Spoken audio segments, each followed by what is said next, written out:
Here we are going live, and it takes just a minute for that to pop up. Actually, according to my screen, Steve, according to the upper left hand of my screen, we are live. I see that. And live so on YouTube. We are live on YouTube. Hey, everybody.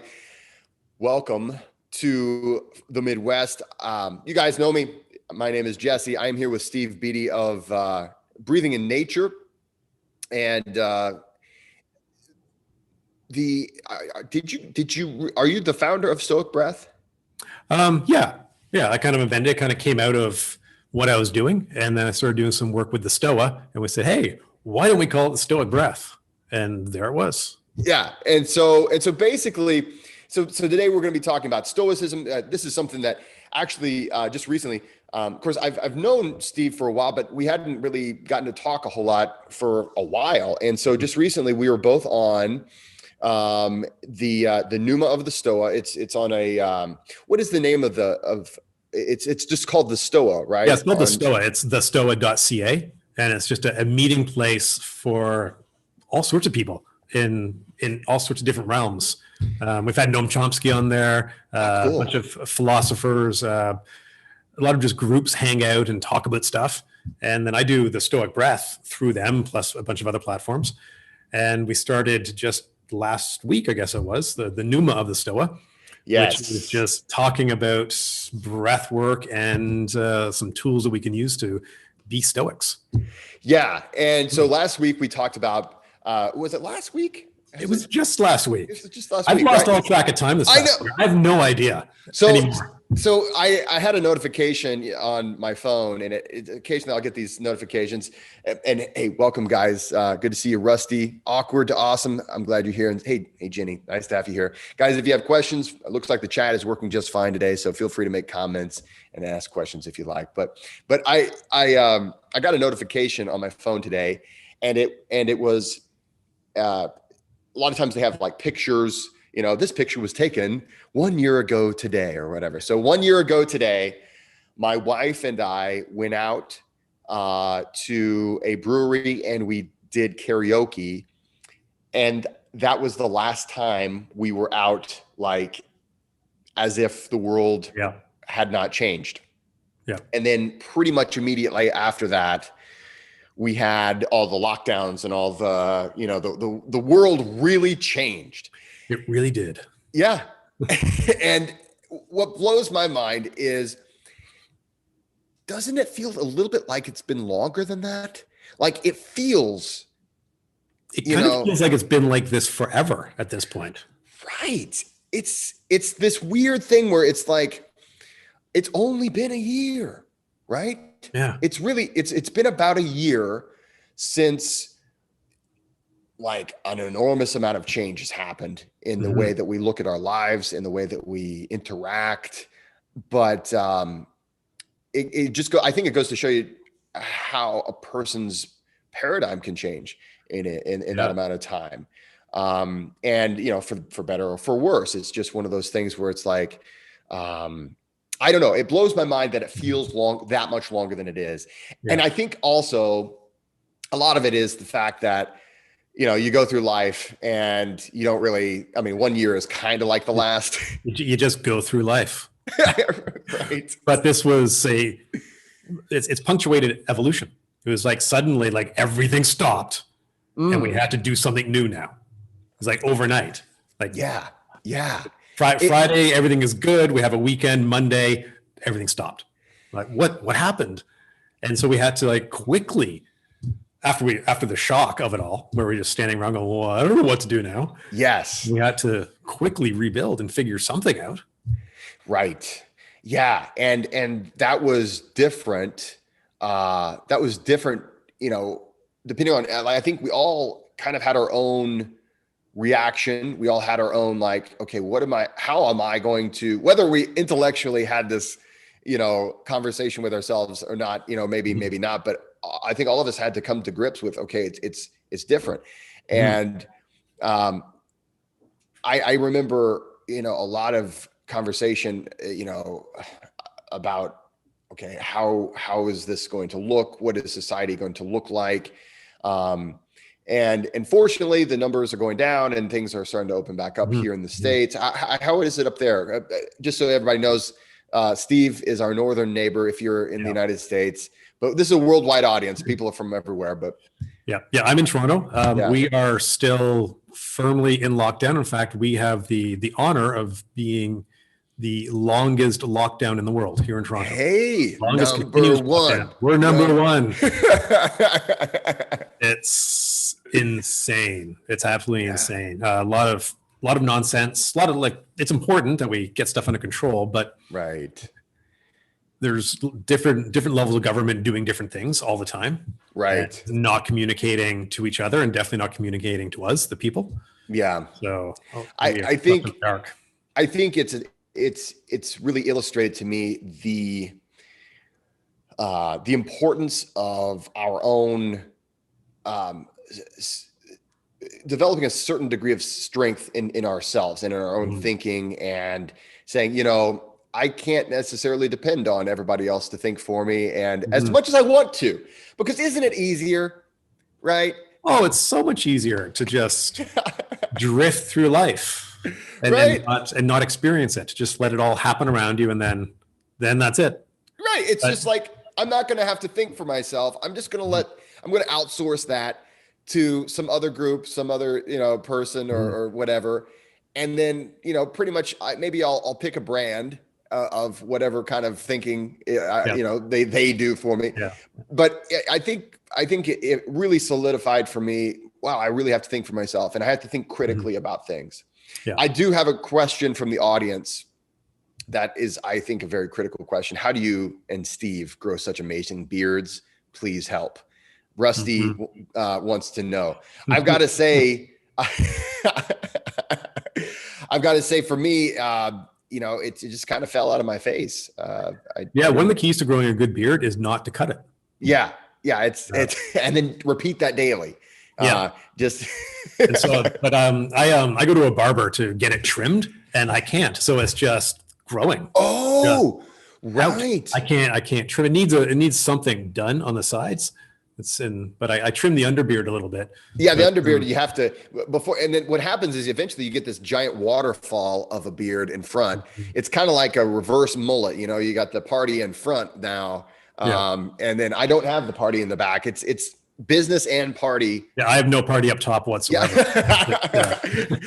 So it's just party up front, party on the face, and the waterfall of a beard. Yeah. The important thing is when it gets to a certain point, though, you have to maintain it. You have to look after your beard. You can't just let it go. I have some oils and creams that I massage in every now and then, just to give it that sheen. This is important stuff because I used to think it was literally just let the beard grow and then it kind of takes care of itself. And what happens is you do get it kind of growing in every direction, and then it turns into kind of like a perm type of a thing, where it's because my beard hair is like really coarse and wiry, and it's just like and I tell you what, if I wanted to, like I can really make it go in different directions, not to show off. I guess I'm kind of showing off, especially considering it was a question from the audience, from a guy who he doesn't have the ability to grow a beard. So I didn't mean to, flaunt that in your face, Rusty. I apologize for that. So, hey, all right. So let's talk a little bit about you, Steve. I first met Steve Beattie. Actually, we were supposed to be a part of some research. And Steve and I are both Wim Hof Method instructors. And Steve, what year did you become an instructor? 2017. Yeah. So, I mean, you were the class right after. I was the second cohort. Yeah. So I mean, we've been doing this for a little while now, and of course, expanding out into other forms of breath work. And I want to talk to you a little bit about what I used to see a lot of posts about, which was especially the nature part. It looked like you did a lot of camping and a lot of stuff like that.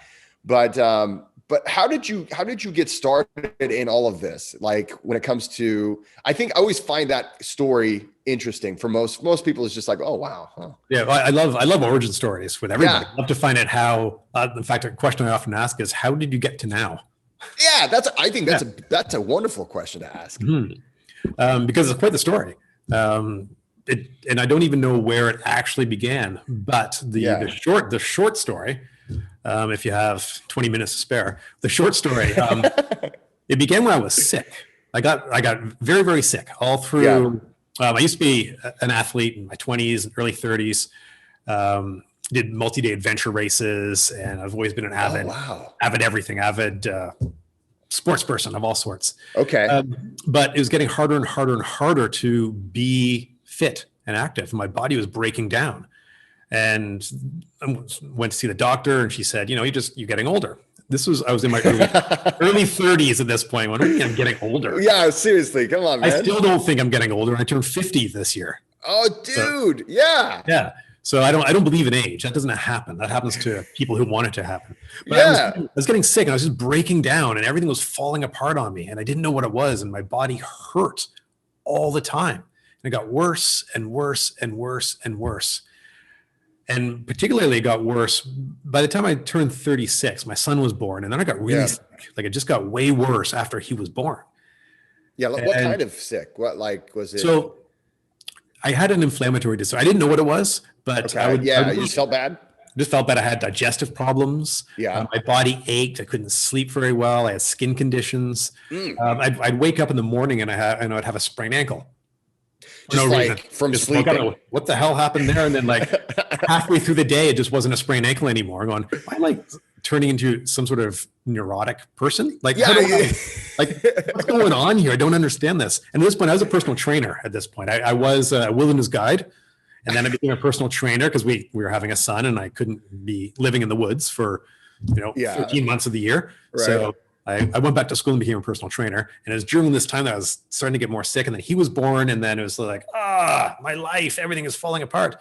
And then when I was 42 years old, 8 years ago, I found myself lying in a hospital bed thinking, what the hell? Yeah. Why? Why is this happening to me? I'm doing everything right. I'm a sports nutritionist. I'm a personal trainer. I'm a fascial stretch therapist. I heal people. I tell people how to be healthy. And here I am dying. Like, that's what's going on. Am I going to be one of those weird cases of, dies at 42 of natural causes? It doesn't make any sense. Natural causes. I love that. Yeah. Yeah.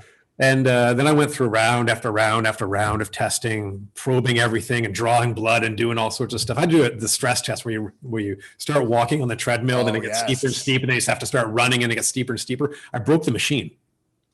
I maxed it out. And like people at the hospital were coming in, like, what's going on? How's he doing this? I'm like this young, fit guy. Like taking bets and stuff, It's like so everything didn't make sense. Nothing added up. And eventually they gave me my diagnosis. Yeah. They said, you have non-specific rheumatoid arthritis. Oh, great. Thanks, guys. Yeah. If there's any doctors watching, you can comment now. Yeah. There's no such thing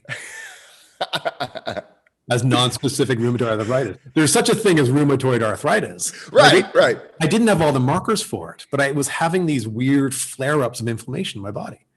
So they didn't know what it was. It looked like this. Here's some drugs. Please get out of our office. You're making us leave us alone. You go and die of natural causes on your own. Yeah. We can mark it as a success.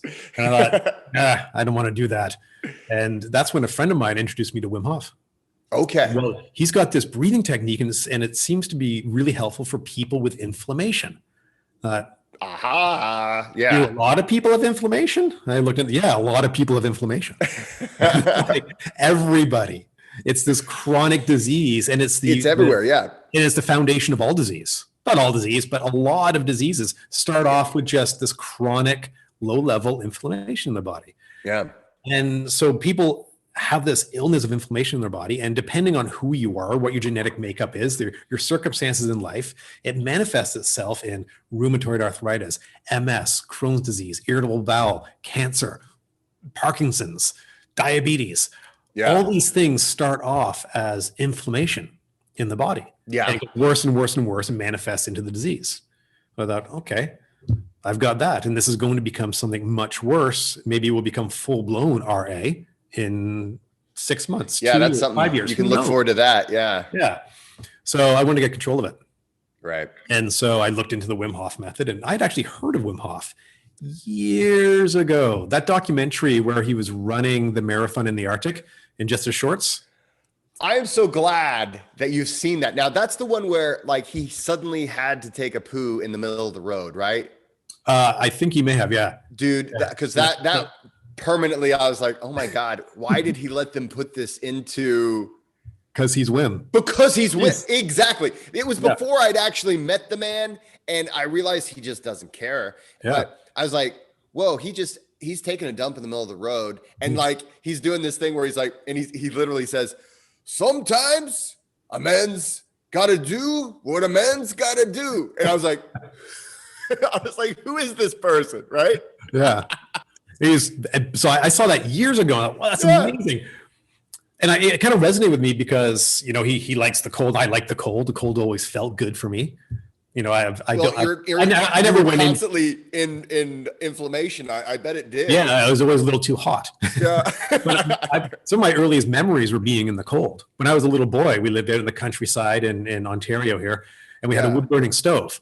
And so we'd have a pile of wood inside, and we'd have a pile of wood by the back door, and then we had the wood pile out back. And it was my job to go out back to pick up big piles of wood and bring it to the back door. Yeah. And I'd be, 8 or 9 years old, and I'd put my dad's work boots on, and it was so hot in our house that I just have shorts and a t-shirt on. And I'd walk out to this pile of wood in the back, and I remember carrying wood back and feeling the snowflakes land on my skin and remembering how nice that felt. Yeah. These little dots of cold land on me. Yeah. Now it was just coming from a really hot house. Right, but still. But anyway, it resonated with me. Now I wasn't going into ice water at this point, so didn't do that. Right. So I knew about that, and so I looked into the Wim Hof method and watched a few videos and didn't practice it at all. Just sort of learned about it. I wasn't ready to do it for whatever reason. Up here, I wasn't ready to do it yet. The pain of being sick. Yes. Wasn't as great as the pain of changing from being sick. I think that's right there, not to derail you, but that is a huge, I think that we all have that barrier, right? Yeah. When is it that it sucks enough for me to say, change? I have to change. Yeah. Because change is hard. It is. Change. Because if you're alive right now and you change, you might not be alive anymore. There is something inside of us that says that, right? Yeah. Change is bad. As long as you're alive, don't do anything. Yeah. It's true. And there's literally aspects of our psychology that try to keep us from making these changes because it's trying to protect us, right? Yeah. It's this internal desire for safety that it makes change hard. We have to rewrite programming. Right. And at the age of 42, right? Yeah. It's kind of hardwired in it. There, right? Yeah. Those paths are worn paths, right? Yeah. Those habits are very ingrained. Mm-hmm. And that's why this past year has been so hard for everybody because we couldn't drift anymore. We couldn't just stumble through life anymore. We had to make this sudden change. Yeah. And if you are not adapted to change, man, you're in trouble. This is hard. Yes. And when it comes to doing that, and I want to get back to your story, but I think this is such a like powerful topic, something that's really important to discuss a little bit is when it comes to, I see, especially in the fitness and the wellness industry, right? In the world that this is our sphere. I see a lot of what is your morning routine? What is your daily routine?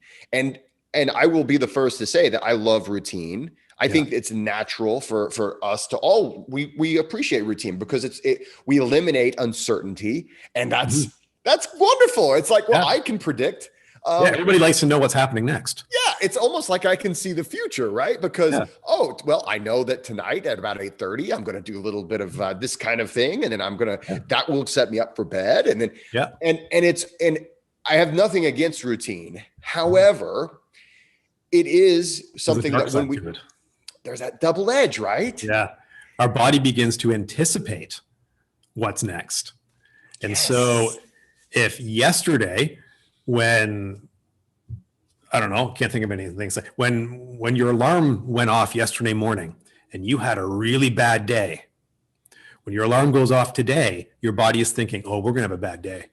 There's that connection. Yeah. That so when you're expecting that, guess what you're gonna do? You have a bad day. You're priming yourself for it.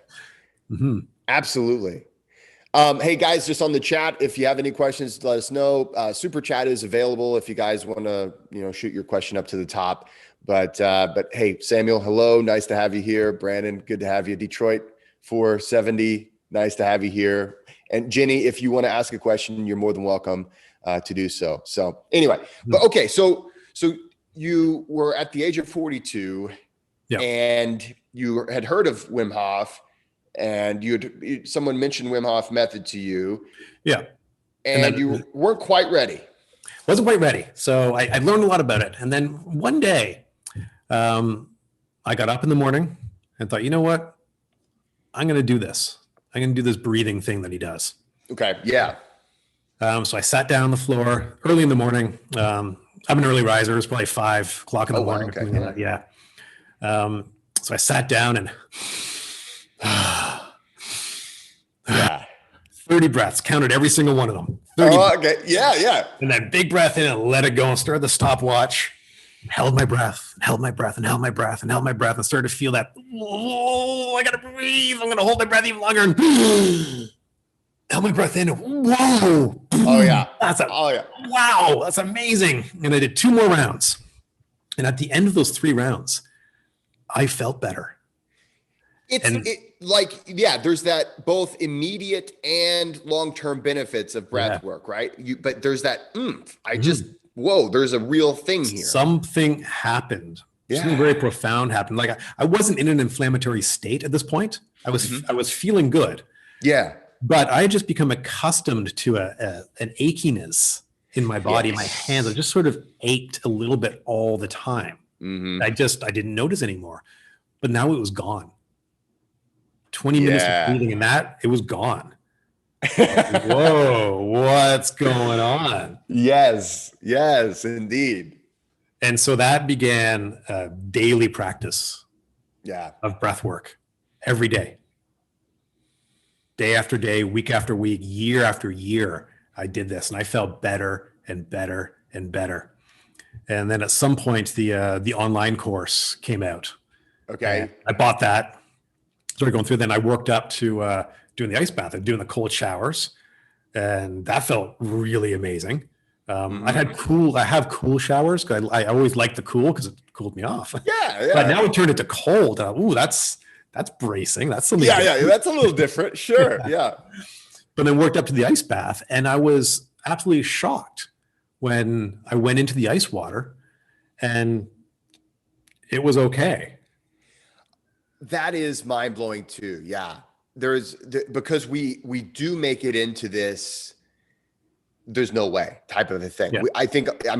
It's like I like to say to a lot of people, about 90% of cold exposure is in your mind. I mean, there's a physiological element. There are safeguards, there are guide rails that are important to think about, but you've got the vast majority of it is just right here. Yep. Yeah, when you go into the ice water, there's the physiological shock effect of it. It was like you gasp in and you shove blood to your core, your blood pressure spikes, and it's like, and everything in your mind says, get out. Yes, exactly. And then it's the no mind, you be quiet. We're going to breathe out and relax. And then suddenly it's good. Yeah. There's a moment of absolute bliss. Wow, this is amazing. Why have I not done this forever? Right. Well, and I didn't even know it was a thing for the longest time. I knew that there were people that were the Polar Bear Club. You know, I had heard of that. And, you know, they always seemed to take pride in being weird. And I thought, well, they're just doing it for, you know, whatever weird reasons they got. I don't know. And then I knew that athletes often did ice baths like after training. Specifically for me, I was like, well, of course, you know, I was thinking about, well, you've heard of rice, right? The whole, like, I was like, well, of course, part of it is cold, you know, and so they're getting, you know, it's acute injury. There's an acute inflammatory response after exercise. They're flushing that out with cold water and stuff.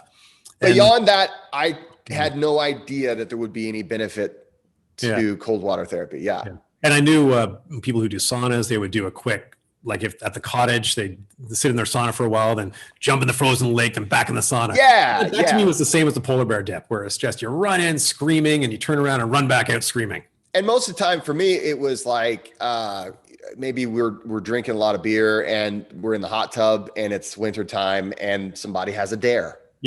You know, but it was I never saw it as something that was, you know, possibly something you should do regularly and on purpose and with a purpose, you know, with a purpose. As a meditation. I love that as a meditation too, that right there, because that in itself, I think most people are like, how is that a meditation? Right. Well, when we meditate, what we're doing is getting our mind into low alpha state or flow state. That's what meditation is, a flow state. And anybody who has done any kind of extreme sports, like skiing off a mountaintop or racing down a hill on a bike or anything like that, you go into flow state where your mind shuts off because it can't respond quick enough to what you're doing. So your thinking mind turns off and you just flow. That's what meditation is. And when you go into the ice water, you go into that flow state. So it forces you, because what triggers flow state is acute anxiety. You need an acute anxiety moment to trigger flow state, where your big human brain says, screw this, I'm out of here. You're on your own, buddy. And so and we go into this flow state. And so the same thing happens when you go into the water and you're like, ah! Flow state. And it's just calm. Not right away. Like you have to work at it. You have to work at it. Yeah, you do have to find that calm. And that's the Wim Hof ice bath. That's not the polar bear dip, because there's no flow state. That's just that's just chaos, right? That's just and I remember when I used to, I don't know if you guys have, I think there's you know, there are these polar dips for charities, right? And so I remember early on in my cold training, I went to it was a polar bear plunge for I forget, I think it was Special Olympics. And so that was, I mean, it was a thing. People got in, they splashed around, they got out, they screamed. And then what my goal was, I was like, you know, so far I've never been able to take a dip in nature. So I'm going to do this. This is going to be my first real natural dip. So I went in and I just really kind of calmly got in. And then I realized, dude, now you're kind of making a scene because now it's like, okay, we have another group that they want to go and you're just kind of hanging out in there. And I was like, okay, I did just do that. So, but yeah, there is a difference. And I think that's one of the aspects of cold training that, you know, it relates to so much in life is facing that stressor. And we talked about this on the Stoa, whenever, you know, kind of relating, you know, other stressors to the cold. And so not to switch subjects, but there is a stoic element here. And I know that is a big part of what you do, especially now. At what point did you get involved in stoicism? At what point was that something you really looked into? So I always thought I was a stoic. All my life. I was born in the UK. I'm English, stiff upper lip, don't show emotions, be very right. That's small s, stoic. I didn't know what a stoic was. I thought a stoic was somebody who just didn't have emotions. And I didn't have emotions. I had no emotions. Turned those off years ago. And that was the source I believe, of the inflammatory disorder was manifesting itself in disease in my body. Yeah, yeah. And so it was during my process of learning to breathe, and what happened that first time I did the breath work and I held my breath, and or at the end of it, I felt good. What I believe happened, looking back, yeah. At the time, I understood that it was just the rush of norepinephrine, adrenaline, and that flushes out inflammation in your body. You get a rush of dopamine, blah, Right. blah, blah, blah, all good stuff. Right. Really technical, analytical stuff, right? Yeah, and I'm a geologist. I have a science background, right? I'm very, very science minded, which is why I like the Wim Hof method, because there's science. Yeah. None of that woo-woo rubbish. Right. And what I believe happened was I tapped the pressure valve a little bit, and I let off a little bit of that emotional tension inside of me that I hadn't dealt with. Yeah. Ever. And so every time I did this breath work, I just had let a little, you don't have a balloon and you just let it squeak out a little bit. I was letting some of that air squeak out a little bit each time the pressure was going down. And that was what was allowing my body to start to recover. Processing in a healthy way. Yeah. But this is all in retrospect, because I wasn't aware of it at the time. It's hard to be aware, right? It really is hard to be fully aware. Well, and we're not aware. We started off this conversation as that. We were not aware. We just coast through life. Yes. And we get to the end and nobody lies on the deathbed and says, oh, I'm glad I wasn't aware of any of that. or perhaps we should do that. I don't know. That's an argument could be made there. Yeah, it goes both ways in that one.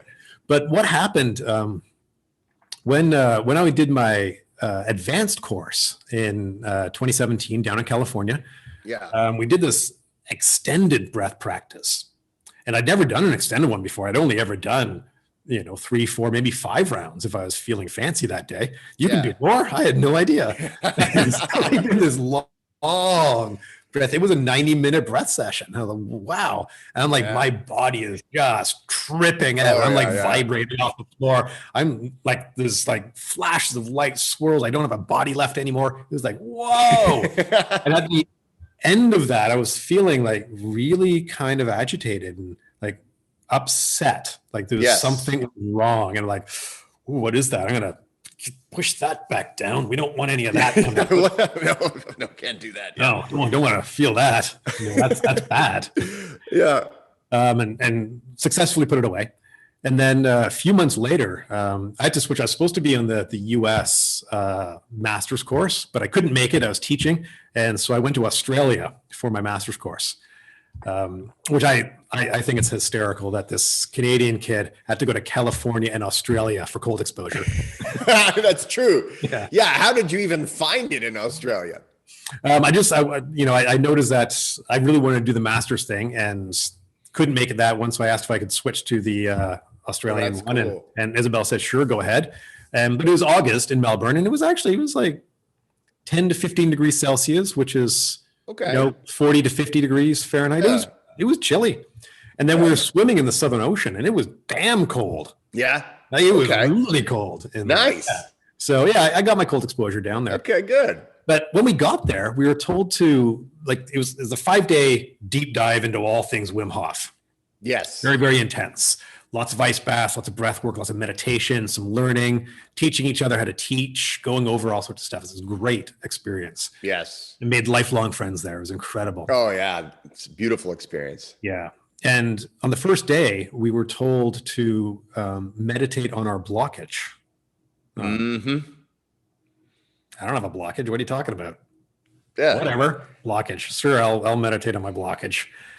And as the week progressed, I started to notice that thing in California was still in that dark spot just underneath and to the left of my heart. And it was like every day I was like welling up a little bit. I'm like, get out of the way. I'm trying to find my blockage. Get out. Every day.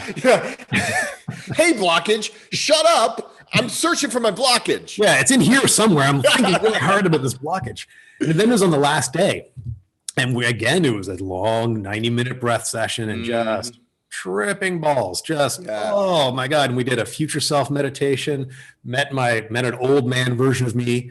Ooh. And he hugged me and told me everything is going to be okay. Just blew up. Insane. Yeah. And I started to cry a little bit, and like my eyes were wet anyway. Hadn't experienced that ever. And then put it away again, went into the ice bath, and that's when it just flooded out of me. Just roared out of me. I just bawled my eyes out. Just everything. I couldn't stop. There's no putting this one back. It was open. It was coming out. Yeah. And it was the first time I had cried in 32 years. God. Nothing.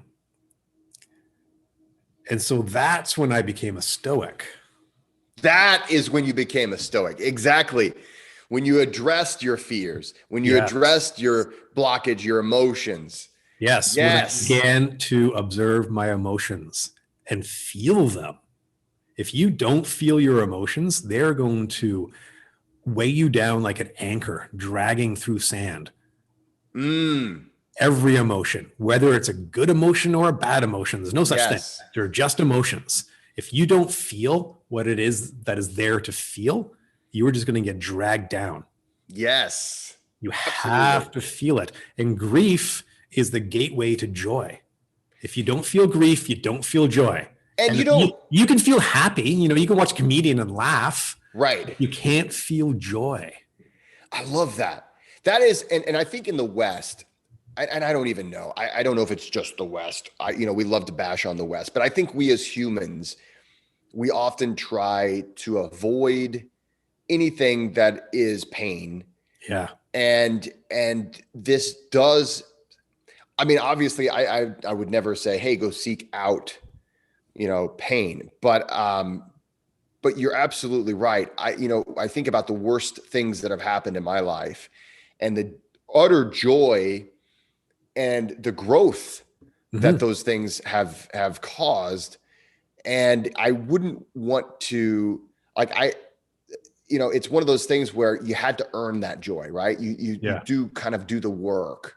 And I want to get back to this, but there's a question in the chat real quick about some Wim Hof method stuff, about some breath work things. And then I want to get back to this because this is, and guys, we had on the Stoa, we called our conversation, breath work will save the world. Yeah. And maybe we're going to have part 2 now. So, because also you and I we do have a common bond that, for the most part, Wim Hof method was our introduction into breath work. And then it just opened up a lot of doors and windows and cupboards and all these other things. And so we'll get back to this real quick. We have a question from, let's see here, from Jenny. And Jenny, I hope you're still here. She says, breath work has been bringing up panic attacks all of a sudden. It's putting me off the practice for a fear of them continuing. I love the Wim Hof method, but now it's actually causing me anxiety. Any advice? Thank you. Yeah. I have a client right now who's going through the very same thing. A lot of very dark emotions are coming up as he's going through this. Yeah. Very similar to what I went through, only I went through it. Yes. Now there's 2 reasons why somebody might feel anxiety doing breath work. Right. If you have a compensatory breath pattern, fancy word for if you breathe up high in your throat because you're all stressed out. Yeah. And everybody's stressed out. Yes. We're stressed out all the time. Stress is a natural response to keep us alive. You're supposed to feel stress. You have to. It keeps you alive. You're not supposed to feel stress all the time, but we are always feeling stress all the time. So we're always have this stress response. So if you are breathing, so this is reason number 1 why this might be getting worse. If you have this reverse breath pattern where you are up here and you can feel it like your neck is doing one of these things all the time. You're right. If you get pain in your shoulders and your neck, you get tension headaches, that's all stress related. So you are breathing like that, then you go into the Wim Hof method and do more of that, you're triggering more stress and anxiety. When we're feeling anxious, our breath responds before we know it. So a stressful event happens, like this thing buzzes in our pocket. As soon as that happens, we gasp in, and then you can't get it out. We're stuck at the top where we breathe. Right. And so we go into our Wim Hof method, and we're not exhaling. We're just we're sucking air. Hopefully not that loud. I'm demonstrating. Right. Hey, you know, I've been in a lot of rooms with a lot of breath workers. So. Yeah. Yeah. So if you're doing that, you are going to trigger greater anxiety in your body. Mm-hmm. So you're just making it worse for yourself. So the first part of your breath practice should always be to slow down your breathing. Take a few minutes, 10 minutes, 20 minutes to slow down and really notice that breath out and how long it takes. Breathe in for 2-3 seconds, out for 4-6 seconds. Longer and longer exhales each time. And then what I recommend people to do, as you're just noticing your breath, shift what part you're noticing. At first, you'll notice air moving through your nose, cool air, warm air, cool air, warm air. And then notice the rise and fall of your belly and chest and belly, up and down like a little wave moving through you. And then notice the pause at the end of your breath. When you breathe out, there's a little moment of no breath, and then you breathe in and out to a little moment of no breath. And it's in that moment of no breath where we notice ourselves. And in that moment of no breath, I like to say we are microdosing death. We're going to go so deep today, Steve. We're going to go so deep. I'll go there. I'm so happy. If you hold my hand, I'll go all the way down. I want to say what you just said is really the essence of, there's a lot of, if a person can learn just to do that, and I don't care if you even learn any techniques or do anything other than just that. Yeah. Right there is the essence of breath work. Mm-hmm. And there's so much that a person can really just take from that and unpack from that literally, sadly enough, most people are like, yeah, but where's the get high part, or where, you know, and the thing is, sometimes it takes a person searching all high and low, and then eventually, oh, wait a minute, that thing that Steve just said, the observing, the being with my breath. Yes. Where is my breath? What is the effect? Yeah. What is my breath doing in my body? Yeah. And listening, right? Yeah. And that is the thing that we're doing. And it's a simple thing, but I mean, we could talk about it all day and dig into the complexity of it, but we're listening and sending signals at the same time. Yeah. And it's this amazing, like, amount of communication and receiving of communication that we're doing. And all too often we just ignore it. We don't listen, and we pay the price. Yep. I love what you just said. And oftentimes we'll get advice that is absolutely ridiculous. But it's the standard advice. We'll just take a deep breath, right? And most of the time, whenever we hear that, we're like, right. We do exactly what we shouldn't do. And that's typically in breathe into that anxiety. And so, somebody's anxious. They're already stuck at the top of their chest. They're already there. Yeah. Take a deep breath. Yeah. How much deeper can I go? I guess I have to go up here, right? Get those shoulders all the way up. Yeah. And in doing so, you're engaging in stress breathing, because even though breath work is this amazing, powerful thing, it is a tool, just like a hammer or a wrench or anything else. You can smash your fingers with those things, just like you can, create this marvelous piece of work. And it's something that this is why, of course, we're so interested in it, because it's like, whoa, there's really a lot here, and it really is powerful. And it's why a lot of times whenever I I do a lot of talks with people or groups that they're like, hey, we heard you do the breathing thing. And Jenny, I'm so glad you were here for that. So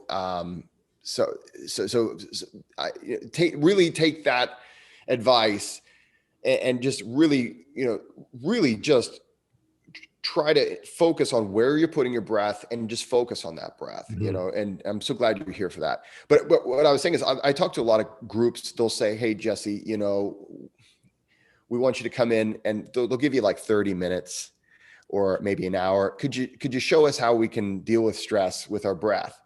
And I'm like, okay, well, I can get you started. I can give you a little taste, but it's a practice. It's something that it's not just, and of course what they want oftentimes is, would you just show us maybe a simple trick? And then that's going to be the thing I do that one time I get stressed. Yeah. Give me all the answers and I'll be on my way. Yeah. And you can do that in about 30 minutes or an hour. Right. And just because there's not really much to what you do. It's just, you do this little technique and then you're done.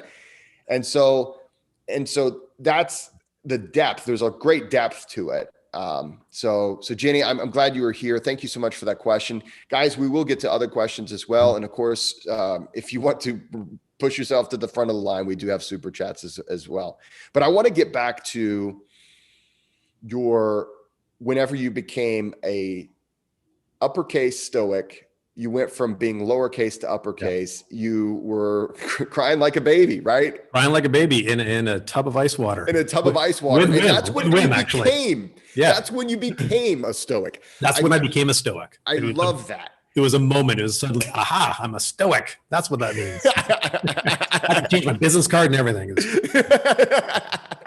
But yeah, that was whenever you really started to take and to get that healthy relationship with your emotions. Yeah. Yeah. And the funniest thing that happened, or the strangest thing, and that this began my awakening. It was all very emotional. I think I needed a lot of time to process what happened. And then I flew back to Canada.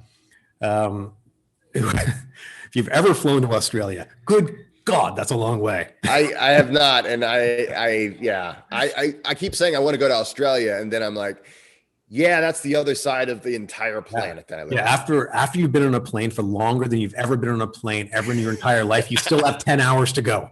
Right? Yeah. It's insane. It's insane. But anyway, I get back to Canada and my wife, Barb, is picking me up at the airport and she pulls up and she gets out of the car and she doesn't come running up and throws her arms around me and, oh, I missed you, honey. Yeah. She got out of the car and looked at me and said, you've changed. Whoa. Yeah. Yeah. Yeah. And she's like, who was she? No, I'm teasing.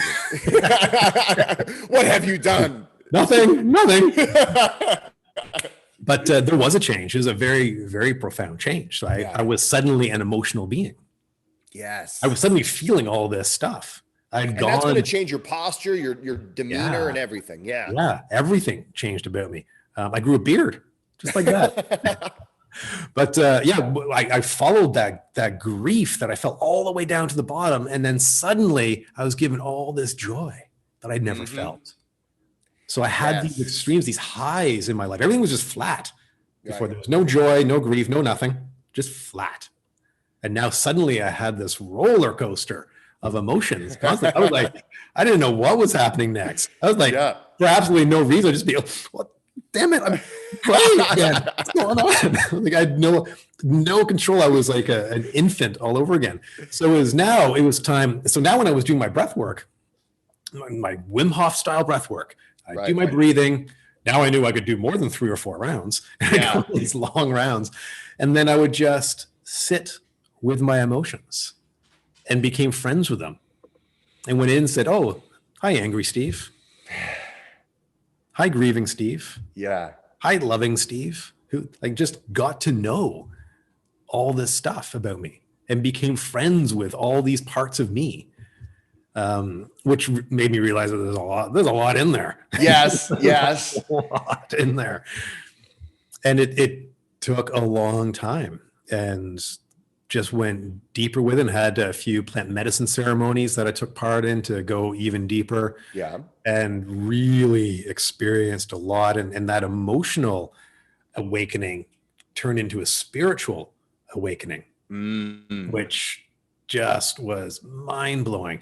And so all the way through this process, I'm just learning what this energy state is that we exist in. And then learning to observe the energy that flows through me. And they're not emotions, they're not thoughts, they're not memories, they're not traumas, it's not physical pain. It's just energy flows. Yes. says the guy with a geology degree. Oh, It's all about the vibes, man.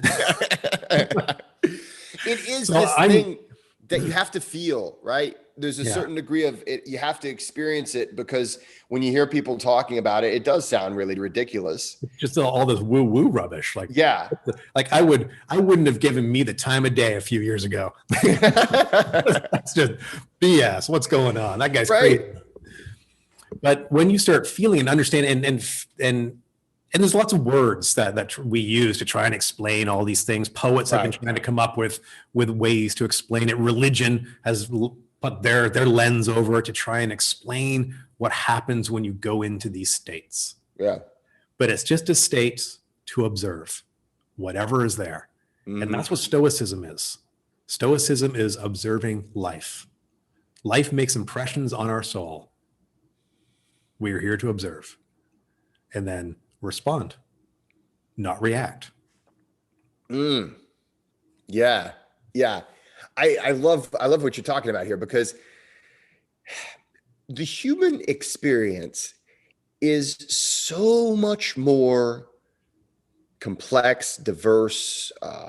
It's so much more than we want to give it credit for, because if we give it its due, it requires an enormous amount of wrestling and grappling and thinking and just real critical thought that will require time, and it will require honesty, and it requires us to take responsibility, and it takes us dealing with really uncomfortable things. Yeah.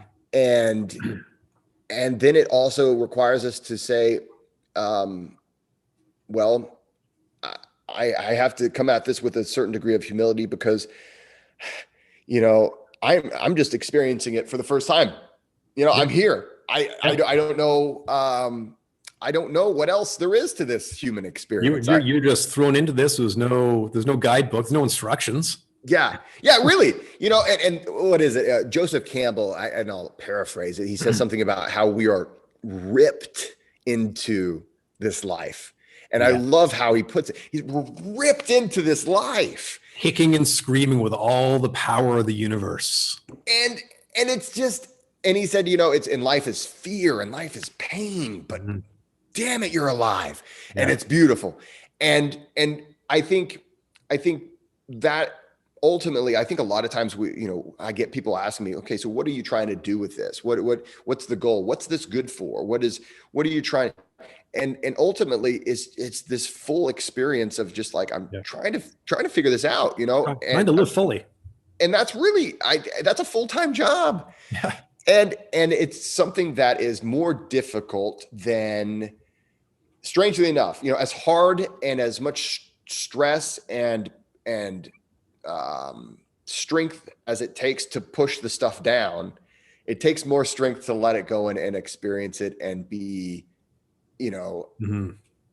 I guess, trying to have a healthy relationship with it. Yeah.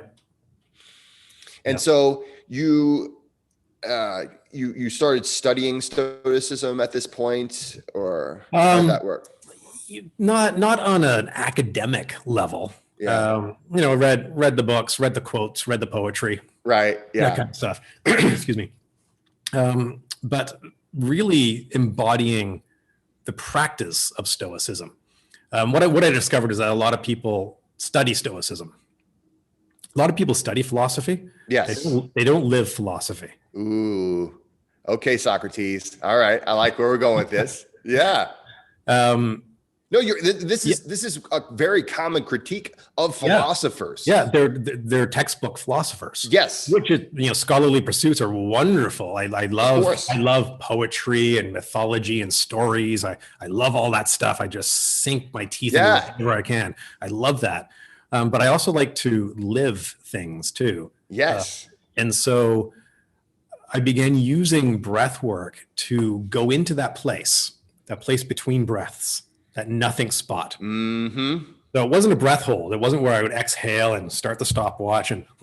Right. Yeah. Okay. It was a place to just let go and then see who's there.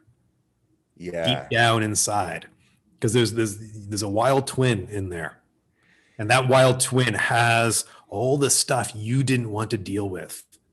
That wild twin has all your anger and grief, has all the heartbreak, has all the stuff you were told you weren't allowed to do when you were a kid. All the wild twin has that stuff, and he or she is pissed off. Right? Yeah. He's been starving in the desert your entire life. Yeah. Never had a drink of water. Right? So you go in and just visit the wild twin and say, here, I brought some water. Right. I brought some cookies. Let's have lunch. Let's have a picnic. Let's make friends. Let's be friends. Yeah. And then bit by bit, you incorporate that wild twin back into your life. So like Joseph Campbell said, we were ripped into existence. Mm-hmm. And then as soon as you were ripped into existence with all the power of the universe, but your parents just wanted a sweet little baby. Yeah. So we quickly, even as a newborn baby, we began carving pieces of us off. That, when I behave like that, I get that response. I don't want that. Right. So I'm not going to behave like that anymore. That was pre-conscious. We were babies and we started doing that. When I behave this way, I get fed the way I want to be fed. Yeah. Right. So we start to learn how to behave. And when we do that, we are learning how not to behave. But some of those ways that we were told not to behave, we need to behave that way. Particularly I do a lot of men's work now with some groups, and we were told at a young age, big boys don't cry. Yeah. Right. And so we weren't allowed to. We weren't allowed to express ourselves. The reason toddlers go into the terrible twos. Yeah. Because the year before that, they're told no all the time. They're told no. And then they learn. No, don't touch that. No, don't do that. No, don't do this. No, don't do that. And so now they have some words. No. It's the only thing they've been taught, which means they have unlearned all the other passionate things in their life. They've unlearned all the yeses. Yeah. And we do that. Like to babies, we do that.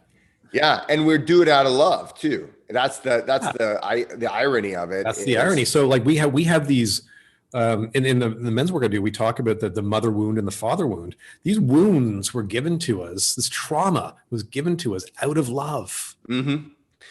It's hard to wrestle with that. I think. Yeah. And not to mention, there's also, I think, a lot of interpretation, right? So I mean, basically, you know, whenever you're like, okay, if I do this, this is the result. This is how I feel. You know, it's this natural version of what kind of therapy I can't think of it off the top. Aversion therapy. But basically, it's essentially like, okay, now, and then oftentimes we create the narrative, right? And we say, well, this is why, and oftentimes we'll go through life and we'll just assume that that's something that, okay, we've made that decision. That's not a part of us anymore, or it is a part of us. And then I think the problem is, at least in my own personal experience, even, you know, these things don't necessarily go away. And oftentimes they will manifest, they'll solve the problem at the time, right? And then they'll manifest some kind of a negative, you know, some terrible thing later on when you're trying to implement those methods. And I think I see it all the time with, you know, of course, I think addiction and also finding really like bad relationships, and the way we go about those relationships.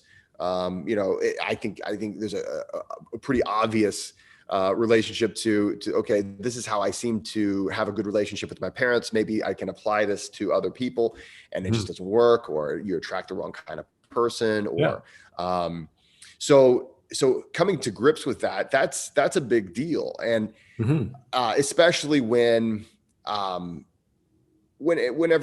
we've kind of learned, hey, you know what, or I guess when we've learned not to come to grips with those things, or that they're better off, you know, left, you know, the first step of all that, though, is just becoming aware of it. Yeah. Because we glide through life. We just drift through life and not notice anything. So all these things, all these ways that we've learned to behave or just how we behave, and we don't really think about it. And it has these negative effects on our life. But when we take that moment to just say, oh, I do that.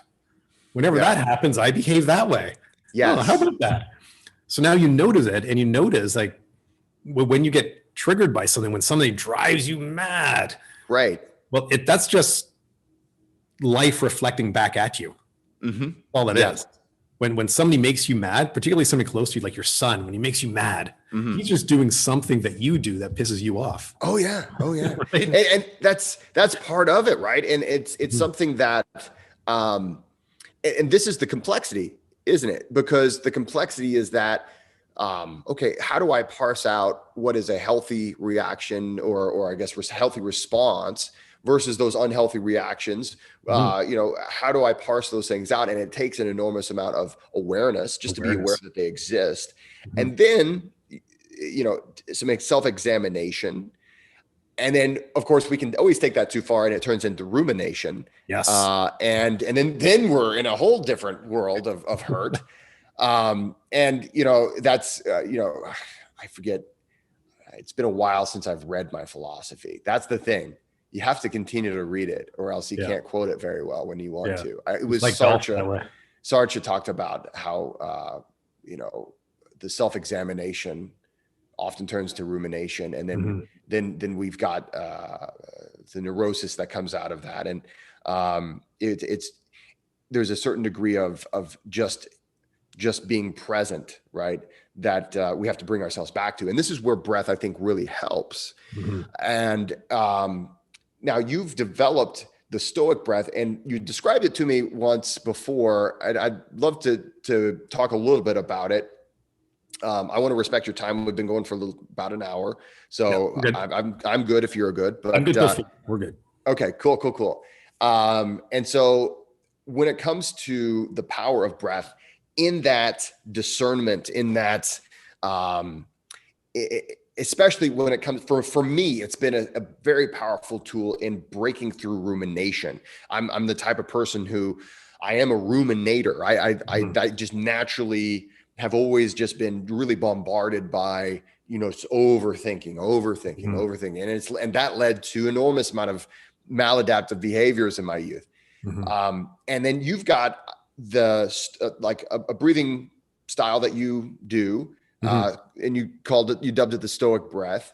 Maybe talk to us just a little bit about that. Yeah, it's a combination of different practices. Really, I started off with the Wim Hof method, and I studied other stuff, holotropic breathing, can't remember them now, connected breathing, pranayamic breath work, different practices of yogic breath work, all sorts of different things. And there's a lot of similarity between all of them. Right. And my belief is that the very first human beings who walked out of the Rift Valley in Africa had a breath practice. They use breath to achieve a certain state of being. And then as they spread around the world, we layered cultural lenses over everything and invented religions and all that stuff. And it became all these practices. But breath is just breath. So I found the things that worked for me was down regulating through breath, where you're that long, slow breath out first and just checking in with your breath and then noticing that empty space. And then going into a rhythmic circular breath, where it's in and out without pause at the top or bottom. And you really, at first, you take control, like big control. I'm going to breathe in and I'm going to breathe out, and I'm going to breathe in and I'm going to breathe out, and you really take control. Yeah. And there's a rhythmic beat to that. There's music playing. And I try and follow the Schumann resonance of the earth, like a certain vibrational state of the earth, to really connect. And I guide the meditation. It's like when woo-woo and geologists mix. Yeah. That's really what happened. So and everything I learned, like all the different modalities of breath work I learned, I wanted to find out, why do they do it that way? Like, what is the what there? Like, why? What's happening? So I always wanted to know the origins. I love origin stories, science behind stuff. I need to know. But the biggest thing that happened along this journey, and I was just doing my Wim Hof method breathing, and then I would notice that I wanted to do it in a certain way. It just felt better to do something this way. Yeah. And then I would discover that that is already a practice that this style does. Yes. And so that's when I realized that, yeah, it's all been invented. I'm not inventing anything new. I'm just picking the things that work for me. And so I've got a couple of muscle contractions where we draw energy up through the body, where you actually. So I researched the chakras in the body, and that they correspond with nerve outlets in your body. They're real physical entities, and we can measure EM pulses in the body, and they line up with the chakras. It's a real thing. And so, and I felt this pulse as I was breathing. I felt a pulse from my root moving up through my body. Yeah. And a Kundalini instructor said, "Yes, the Kundalini rising." Huh? Yeah. What now? What? Right. And so I looked into some of that and the visualization properties of that, visualizing the air as light moving through my body. And so that was sending me then on this other realm and like having these weird out of body experiences as I was breathing. And I felt the urge to hold my breath at the top and hold my breath at the bottom, and different breath holds in different places and squeezes through your body to shift into the sympathetic and the parasympathetic. So all these things were becoming beneficial to me to get me into that very, very deep state of meditation, where I was truly with myself in that emptiness between breaths. So that's what the stoic breath does. It's not about getting the charge and the rush of breath work. There is a rush and a charge to it, but it's not about that. So it's just a way to trigger a very deep hypno-meditative state is what I like it. So as I guide people, I use a lot of words to help guide people inwards as they do it. Right.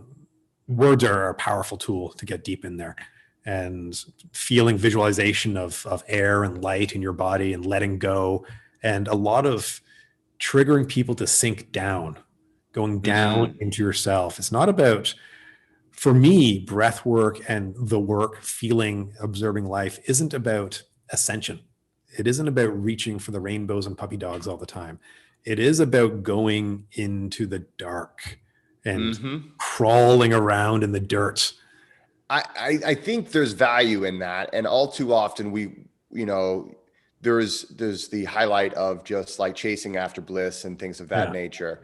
And I think there is great value in acknowledging life for what it is, and that it's not all rainbows and puppy dogs and things like that. And there's a lot of things that we can gain if we face these things. I like your style. The thing is, oftentimes we want to avoid the darkness. We want to avoid that. And I think like you said, it's to our detriment, both physically and mentally and spiritually. It's just a thing that if we avoid it, you can't run from it forever. I've got a quick question over here. Let's see, Detroit 7470. Do what you want to do, man. He says, first breathing or shower after waking up. Do what you want to do. If you want to do breath work, then a shower, that's awesome. Or if you want to do the shower and then the breath work, whatever you want to do. If you're doing Wim Hof method, typically people do the breath work before a shower. For more on that, go to wimhofmethod.com, and they've got some basic information there too. So. I switched mine around when I was doing this every morning. Don't do it in the morning anymore. I do some other stuff. But when I was doing the Wim Hof method every morning, get up in the morning, do the Wim Hof method. What I found was I would get up and I'd go to the living room and I'd sit down and I start my breath work and then fall asleep again. So you're one of those. Yeah. So for me, I'm the opposite. Yeah. For me, I energize, and I better not do it too late at night or else I can't sleep very well. Yeah. No, it's a good way to put me to sleep. But so what I did, I got up in the morning, had a cold shower. Yeah. Now I'm awake. Then I did my breath work. It was great. I find that what I normally do, I'll wake up, I'll do breath work, and then I have breakfast with my family, and I'll do Wim Hof method breath work. I do a lot of other styles in the morning. My morning is kind of a breath work, I guess, all you can eat buffet. I do a lot of different styles, but Then if I do a cold shower, of course, generally I'll shower before I go out to do anything. And, that'll be it. Mhm. It'll mostly be a cold shower, if not a Yeah. total cold shower. And then I don't do a lot of hot showering. Whenever it gets super, super cold, sometimes I'll just be a baby and I'll wash my hair and beard with warm water, and then I'll go back to cold, for everything else. But typically then later on in the day, I'll do a ice bath or something like that. And Mhm. that might be with or without breath work attached to it. I'll just Mhm. hop in and just do it, so. Yeah. Let's see here. We've got another question. I tell you what, Steve, I'm going to actually run to the restroom while you answer right. the next question. All right. I can't see the question. So Let me give it to you. Okay. So let's see here. I'm going to get you a good one. A real good, real juicy one. Yeah. Oh, hey, here's one specifically for you. So that's perfect. And then I'll pee as fast as I can. Yeah. All right. So Simple Jim, he says, hey, Steve, curious how long an average stoic style breath work session is for you. And I will be right back. Awesome. It can be generally, I teach it 3 times a week. I have an online breath class that it's free. Everybody can go to it. The next one is this Sunday at 10 a.m. And you can sign up for it if you go to my Instagram at Breathing in Nature. That's where you can sign up. You go into the links and all that kind of stuff. Breathing in Nature. Looks like there's a typo in there. But the sessions, when we get right down to it, beginning to end, my classes are as short as 45 minutes. The Sunday one is a full hour.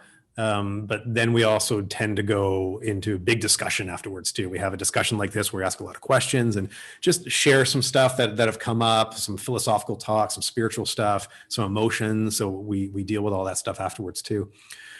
So the classes that I teach, the breathwork portion of it is about 45 minutes. The rounds of breathing that we do are anywhere from 5 to 8 minutes, all to music and rhythm. And then the breath holds are as short as you want them to be, really. But the ones that are timed with the music can be anywhere from 60 to 90 or 2 minutes. And then some of the more advanced ones, I just let people hold their breath for as long as they want at the end. It's not a breath hold. It's you just let go and then stop. And that's all the breath hold is. So in those, there'll be 3 rounds of breathing, and then I let people just drift away in those breath holds, and then they return to a normal breath, and then we go back into it again and again, and just let people explore.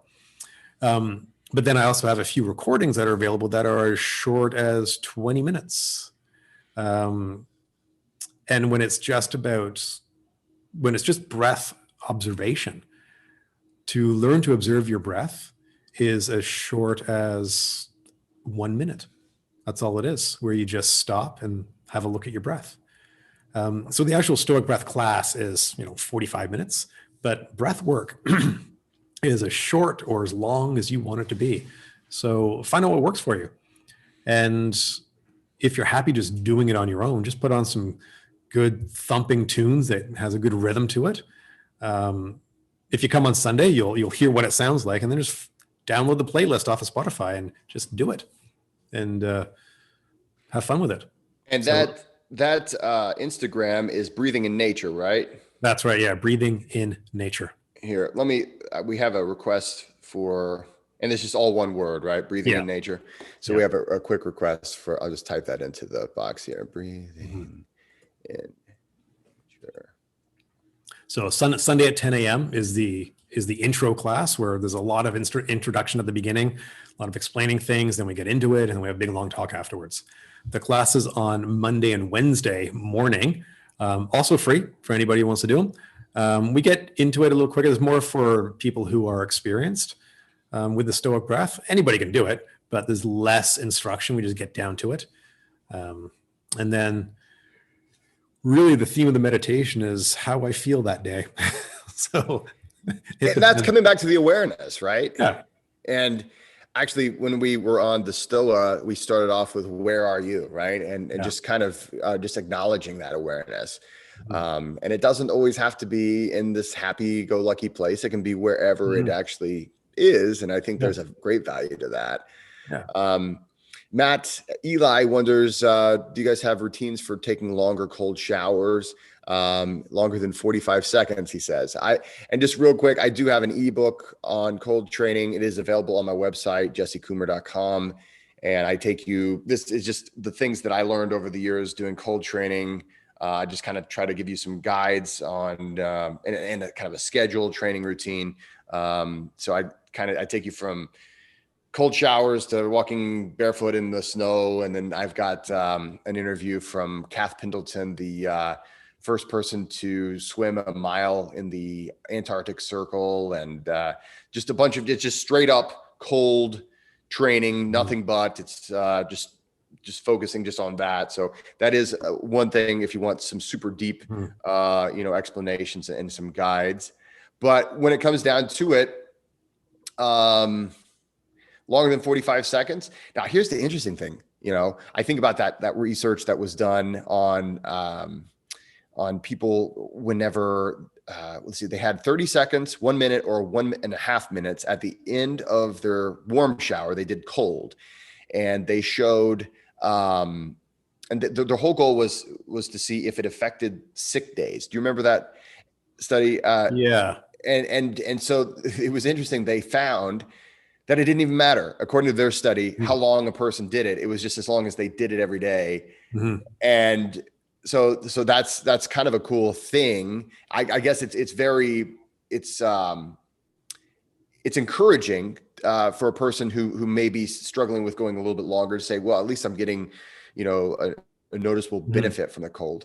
Now, Steve, you always liked the cold. So I did always like the cold because I had that low level inferno. all of my every cell of my body was heating up for that information. So I like cooling off. So did you have any struggles with cold exposures whenever you got cold showering? Yeah. So when I turned it to truly cold, and I don't know if anybody in Toronto is watching, but Toronto is really cold tap water. We pull it out of the bottom of Lake Ontario, and it never really cools up going through the processing. Or warms up. So it's cold. Even in the middle of summer, we have cold water, which is nice. So it was bracing. The first time I turned that to cold, it was like, oh, what is that? But the key to it is to relax, is to let that go. When you're doing the Wim Hof method, cold exposure, the fundamentals level, it's about relaxing and processing the stress. Yes. So for me, that shock of the cold, I get over it pretty quick, about 20 seconds. Yeah. And okay. So that's the mindset part of the cold exposure. It is just a quick dose of cold of that 10 or 15 seconds, 30 seconds, which has the physiological effect of ramping up your white blood cell count. Yeah. Which keeps you healthy. That's what boosts your immune system to reduce your chance of sick days. Do you get sick? Of course you do. But when you have a stronger, more robust immune system, it's more of a catch and release program. I like that. In the morning, you go, I haven't heard it said that way. Catch and release. And I'll do it. So, like, I'll wake up in the morning and think, am I sick? Yeah, I'm not sick. And I'm over it that quickly. I just flush it out of my body. I'm fine.